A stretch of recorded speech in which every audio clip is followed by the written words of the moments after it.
You're listening to Pacific 106 Online. This is Jennifer Allen with Eric Moriarty, and we're discussing the topics that you want us to discuss. Eric, how are you doing today? I'm doing pretty good, Jen. How are you? Very well, thanks. Have you been keeping up with what happened last night at the White House during the presidential St. Paddy's Day celebration? I've followed a little bit about it. Why don't you catch us up? Well, first of all, they decided to throw a little bit of a bash for the British Prime Minister Brian Cohen. And as any good Irish, the Irish Prime Minister Brian Cohen actually, and as any good Irishman, his first name is Brian. But after President Obama got up and gave a speech, he sat down. Cohen got up to give his speech, and he's reading the teleprompter, and he realizes he's actually reading Obama's speech. Sure.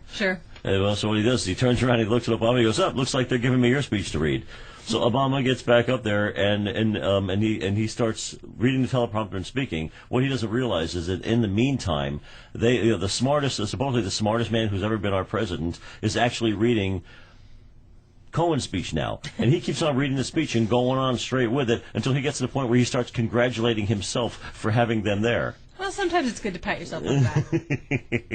It happens. Yeah, it just gets me. They keep calling this president the smartest guy who's ever been the president, and I'm not seeing that. He's doing everything from a teleprompter.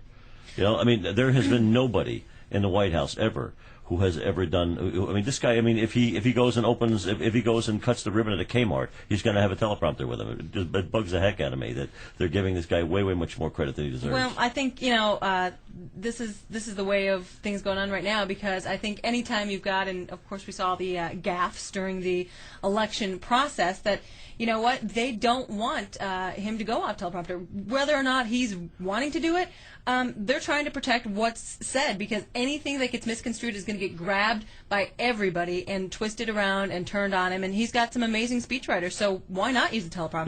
Because I want to know what this guy thinks. The fact is, I think he's a smart guy.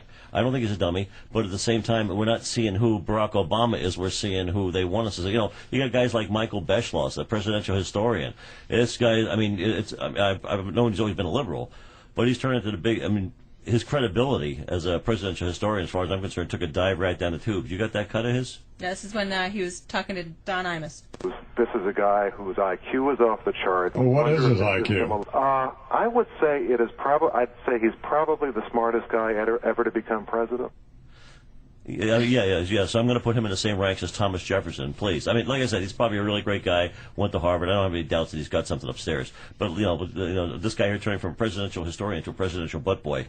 I'm sorry. Well, I'm pretty sure had they had a teleprompter back in Jefferson's day, he probably would have been using one as well. The reality is, I think he's smart to be able to do it. I know you made a comment earlier about George Bush never used the teleprompter. Well, let's face it. If George Bush could have read and actually articulated what he was reading off the teleprompter, he probably would have. Yeah, maybe he may not have pronounced his words well, but they were always his words. Well, you know what? I'm pretty sure in the last 4 years of his presidency, we wish they weren't his words. I would have taken about anybody else's words. But anyway, let's get to the topic at hand. For those of you just joining us, you're listening to Pacific 106. This is Jennifer Allen and Eric Moriarty. Great. So, Eric, I know that you'd have to be under a rock not to hear about the recent AIG bonuses that are being given out, and of course everybody's outraged. In fact, the president himself made his comments right here. I'm going to go ahead and play that. This is a corporation that finds itself in financial distress due to recklessness and greed. Under these circumstances, it's hard to understand how derivative traders at AIG warranted any bonuses. Well, I would call it mock outrage, actually, because the fact is Timothy Geithner was working with when he was working with the the department that was putting together this whole bailout. He knew about the bonuses. He actually signed off on the idea that that this company was going to get the people were going to get these bonuses, and there wasn't a problem with it.